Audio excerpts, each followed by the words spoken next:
喂喂，你能看到我说话吗？你也没发高烧啊，我一直能看见你。我是说，你能看到我的声音吗？喂喂，精神病院吗？我这有个病人，你没事吧？声音只能听到，哪看得到啊？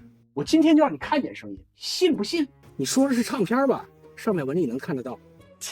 这个圆筒蒙上气球，贴上一个小镜子，这是个激光发射器，就是咱们激光笔上用的那个。打开电源，激光从这面镜子反射到白纸。你来说话试试。你问我爱你有多深？还真行。这有什么用呢？用处可大了，你打电话或者语音都是把声音波形调制成无线电或者数字化采样后发送到网络。你听音乐就是通过把音乐文件解码成模拟波形的电压，推动耳机或者音箱发出声音。每个人说话声音波形都不一样，这叫做声纹。通过这个可以识别不同的人。最厉害的是什么呀？像这样用一束激光照在你房间玻璃上，通过反射的波形就知道你在房间里说了什么。